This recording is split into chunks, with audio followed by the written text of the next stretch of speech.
What up, what up? You already know OG Variety. You're rocking out with the new artist platform. That's how I'm gonna call it. I'm gonna call it the new artist platform. Let them know your name. My name is E Versus. E space VERSES. Versus, not versus you, but I got a lot of verses.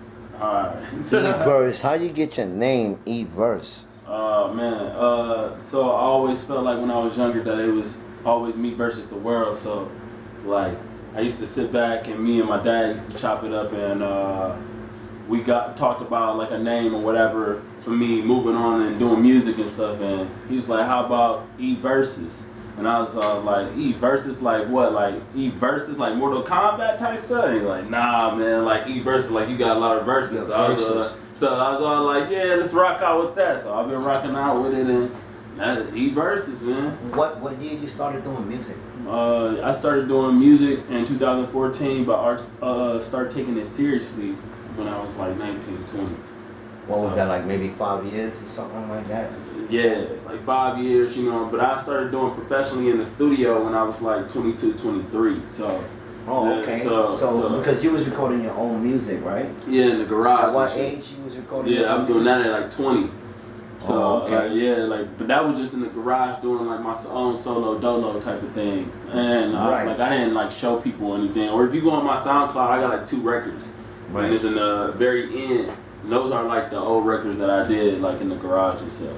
Right. Now, the year that you started doing music and you started recording your own music, did you decide on trying to go to another studio, you know, and get better quality, or you know, what was the purpose of you stopping recording your music like at home to take it somewhere else?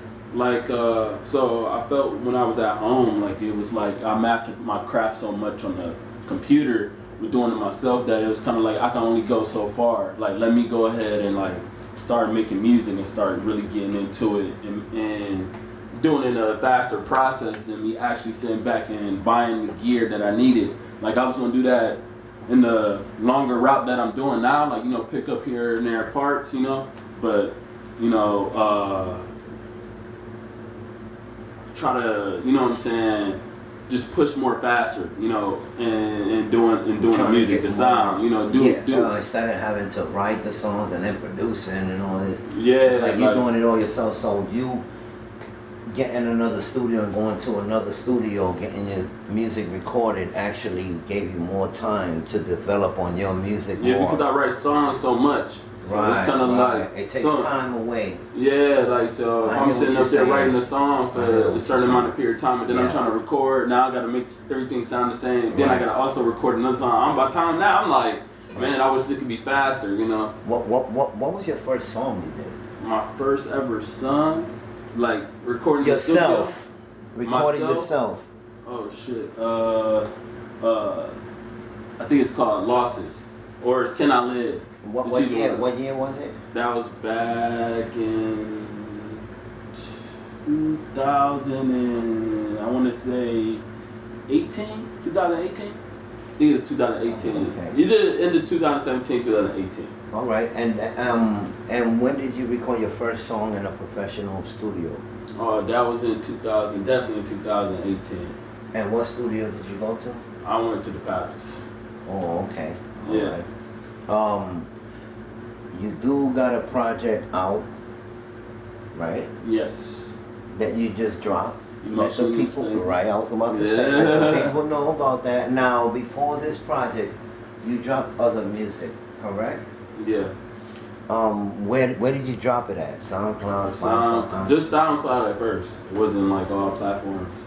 And then when did you get into DistroKid? When I dropped So Bad, my song So Bad, like which everybody pretty much know. Yeah, DistroKid helps you to put your music on iTunes, Spotify, because you know some people ask like, what's DistroKid? You know. Yeah. So that's why I wanted to get that out. Okay. But okay, so your new project. Let's talk about that project. Where was this new project recorded at? EB Audio, Eric. You know, everybody. Eric. Yeah, everybody know. You know. Everybody know EB. Everybody know Eric. Yeah. EB. All right. And when did you drop that project? I dropped that project this year. What and what month? It was in April. Now, why did you name it what you named it? I named it Emotionally Unstable because there was different emotions going on throughout the periods of the time I was recording those songs. Throughout those 2 years, I was, going through different emotions. And, as far as like for anybody can relate in their personal life, you know what I'm saying? As far as, trying to make money, going through stuff with a girl, you know what I'm saying? The whole nine, wanting to be something so bad or being somewhere that you want to be so bad, going through a whole journey, a process. That's what's up. E-Verses, let them know where they can find you at on the net, on Instagram, YouTube, all that. Yeah, you can find me on Instagram, YouTube, Spotify, iTunes. Spell it out for them. Spell it all of them out? No, spell your name for them. E-Verses. You can look me up on Spotify, YouTube, iTunes, all that, the whole nine. Just and how you spell E-Verses? E-Verses, E space V-E-R-S-E-S, verses. You know what I'm saying? Don't mess that up, You already know, man. Shout outs to you from OG Variety. I want to appreciate you for the interview. You know what I'm saying? We will catch up on more stuff later on, but I definitely needed to get something from you. So salute to you, brother. Thank you, man. I really appreciate it, man. You already know. E-Verses. Y'all rocking out with E-Verses. Go follow him on Instagram. Do it all, man. Show that love. Man. Let's go.